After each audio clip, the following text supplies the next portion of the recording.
कैसा समय था जब चारों तरफ फैले हुए राक्षसों के अत्याचारों से मुक्ति पाने के लिए सारा संसार श्री हरि के आगमन का इंतजार कर रहा था कि प्रभु आएंगे और समस्त संसार का कष्ट दूर करेंगे। इसके लिए गुरु वशिष्ठ ने राजा दशरथ और उनकी रानियों से पुत्र कामेष्टि यज्ञ करने का आग्रह किया।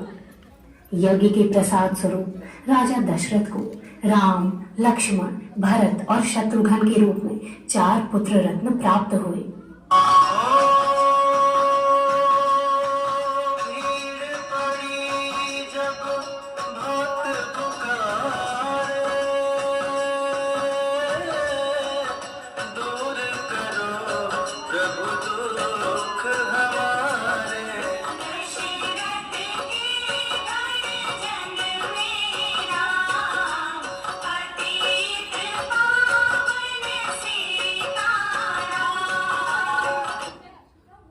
पूरी अयोध्या नगरी नन्हे राजकुमारों के आगमन से हर्ष में डूब गई थी।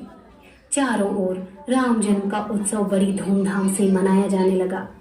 राजा दशरथ और तीनों रानियां श्री हरि के इस अद्भुत बाल रूप और बाल लीलाओं का आनंद लेने लगे। ये नन्हे राजकुमार कभी ठुमुक ठुमुक कर चल के सबका मन मोह लेते तो कभी चांद खिलौने को पाने की जिद करते। तीनों रानियां कभी चारों राजकुमारों को भोजन कराने का आनंद लेती तो कभी उनकी जिद को पूरा करने की कोशिश करती।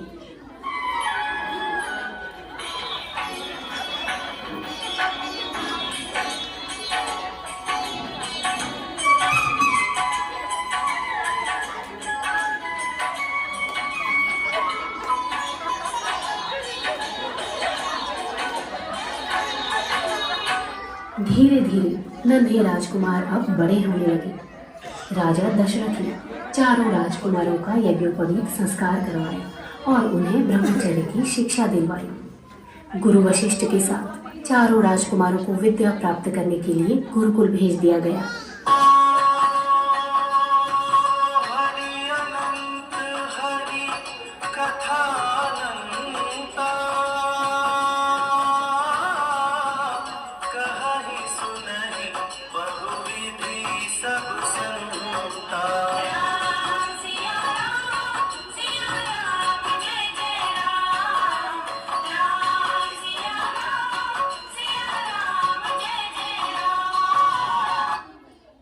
राजभवन के सुखों को त्याग करके राजकुमारों ने ब्रह्मचर्य के कठिन जीवन में प्रवेश किया, जहां पर वे न केवल गुरु से विद्या ग्रहण करते बल्कि अन्य साधारण बालकों के समान ही गुरुकुल के सभी कार्यों में सहयोग देते।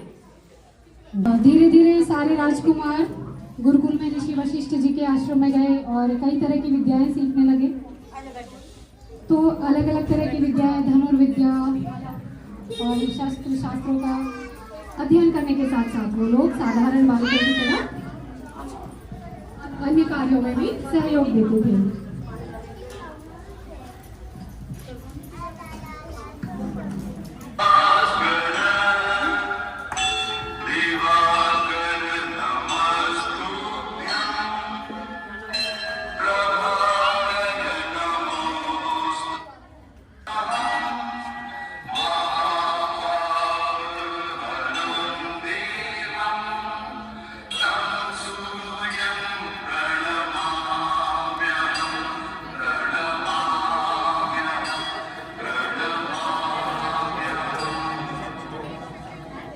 इस प्रकार गुरु वशिष्ठ के आश्रम से योग, ध्यान, अस्त्र शस्त्र एवं राजकाज की शिक्षा प्राप्त करके चारों राजकुमार पुनः अयोध्या वापस आए। इतने समय तक अपने पुत्रों से दूर रही माताओं ने सभी राजकुमारों को गले से लगाकर बहुत ही आनंद प्राप्त किया।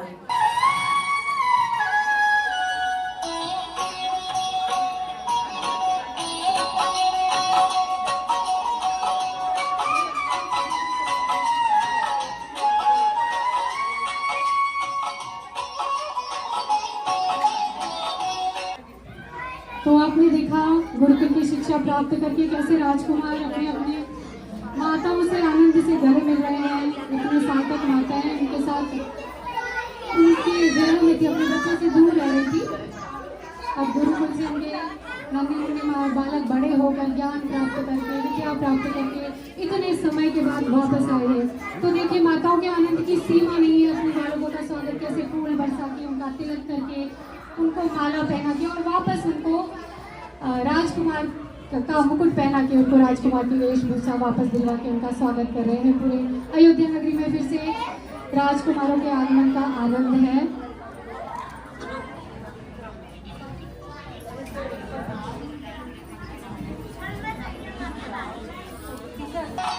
यही वो समय था जब धरती पर राक्षसों के अत्याचार बहुत बढ़ रहे थे। वन में तपस्या करने वाले ऋषि मुनि भी इन अत्याचारों से पीड़ित थे।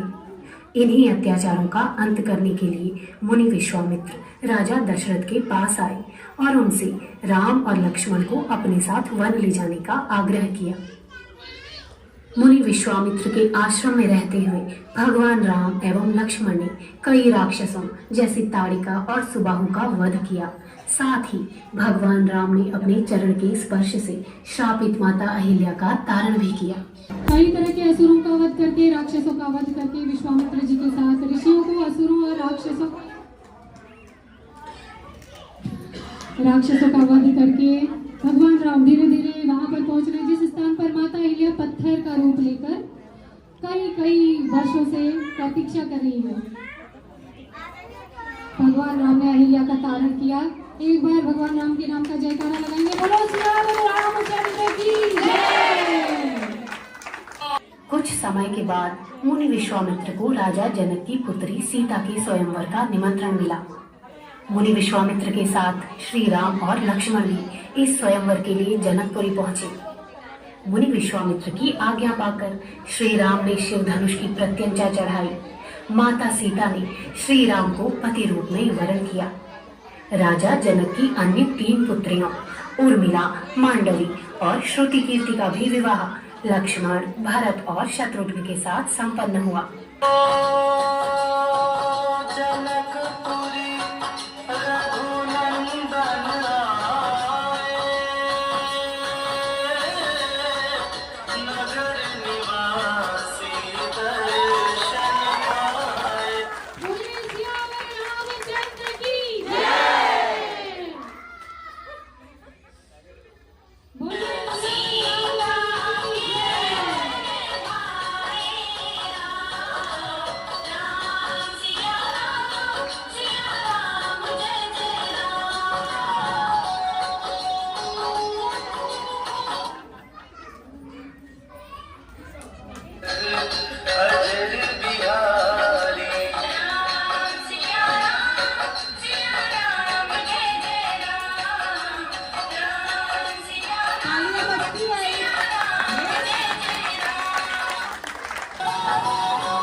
महारानी कैकई को दिए गए अपने वचन से विवश होकर महाराज दशरथ ने हृदय पर पत्थर रखकर अपने प्राणों से भी अधिक प्रिय पुत्र राम को 14 वर्ष के वनवास की आज्ञा दी।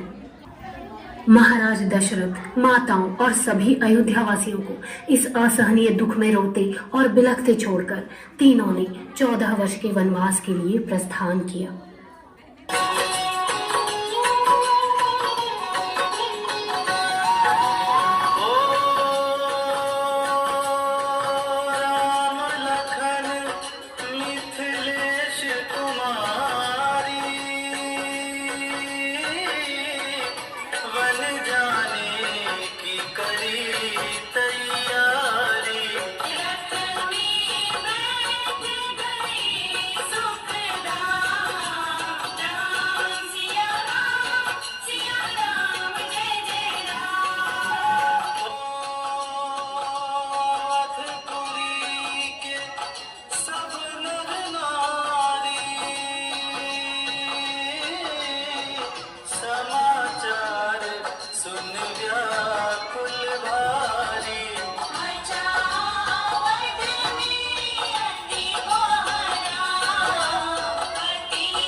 वनवास में रहते हुए एक दिन माता सीता ने एक सुंदर स्वर्ण मृग को कुटिया के बाहर विचरते हुए देखा। उन्होंने इस सुंदर स्वर्ण हिरण को लाने की इच्छा श्री राम से प्रकट की। माता सीता तो अयोध्या वासियों, माता पिताओं, अपने परिवार सबको रोता हुआ छोड़ के भगवान राम, लक्ष्मण और माता जानकी पंचवटी में जा पहुंचे। पंचवटी में एक कुटिया बनाकर वे वहाँ निवास करने लगे। पंचवटी में एक दिन माता सीता ने एक स्वर्ण मृग को अपनी कुटिया के बाहर विचरते हुए देखा। तो स्वर्ण मृग किस तरह से माता जानकी के सामने अपनी क्रीड़ाएं दिखा रहा है, उनका मन मोहने की कोशिश कर रहा है स्वर्ण मृग, आप देखिए।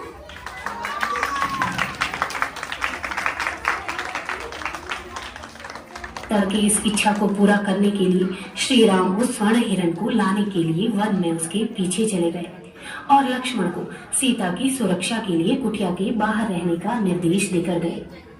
असल में ये स्वर्ण हिरण रावण के द्वारा किया गया एक छल था, जिसका फायदा उठाकर रावण पंचवटी से सीता का हरण करके ले गया।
माता सीता को कुटिया में ना पाकर व्याकुल हुए राम भाई लक्ष्मण के साथ वन वन उन्हें ढूंढने लगे।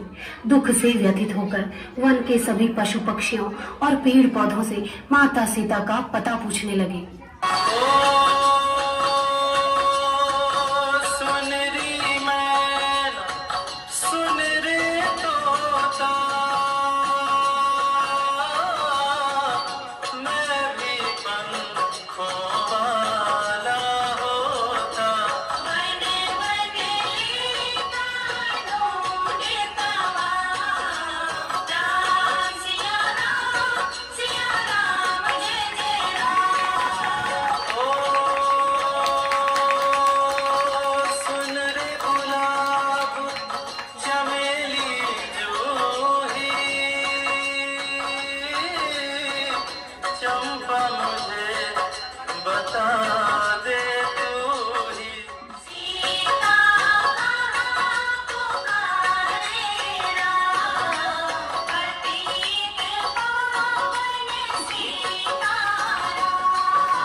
वन में सीता की खोज में भटकते भटकते श्री राम और लक्ष्मण ऋषमुख पर्वत पर जा पहुंचे।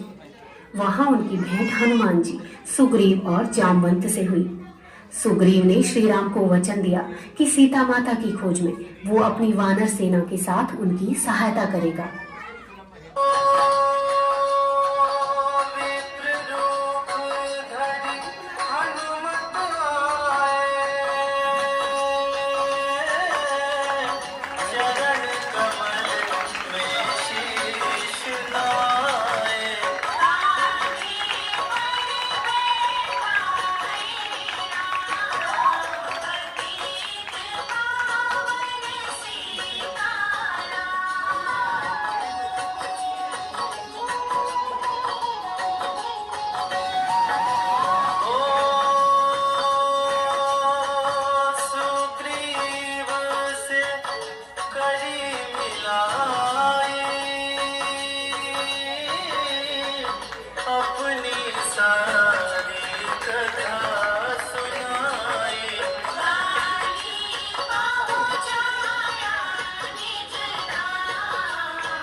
इसके बाद सुग्रीव, जामवंत और वानर सेना की मदद से हनुमान जी ने समुद्र पार लंका जाकर माता सीता का पता लगाया। माता सीता को वापस लाने के लिए वानर सेना की मदद से श्री राम ने समुद्र पर राम सेतु का निर्माण किया, लंका पर आक्रमण करके सभी राक्षसों सहित रावण का वध कर दिया और मां सीता को रावण की कैद से मुक्त किया।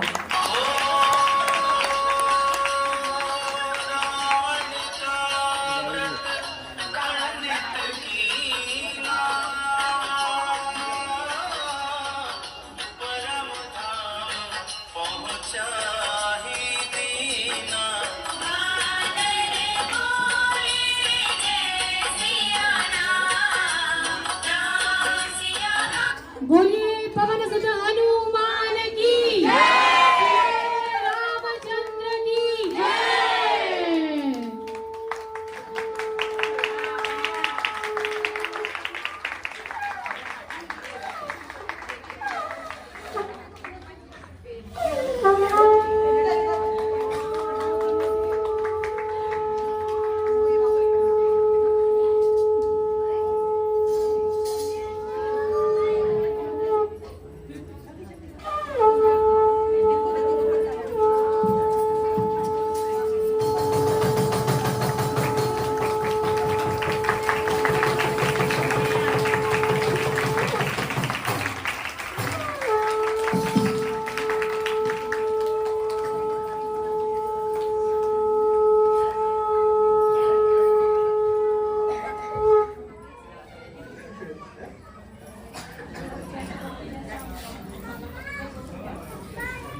फिर से जय घोष करेंगे। अब जय घोष पूरी ऊर्जा के साथ करना है। प्रभु श्री राम माता सीता को लंका की कैद से छुड़ाकर आ चुके हैं, अब वो अयोध्या पहुंचने वाले हैं। तो अयोध्या में उनका स्वागत कैसे करेंगे आप लोग?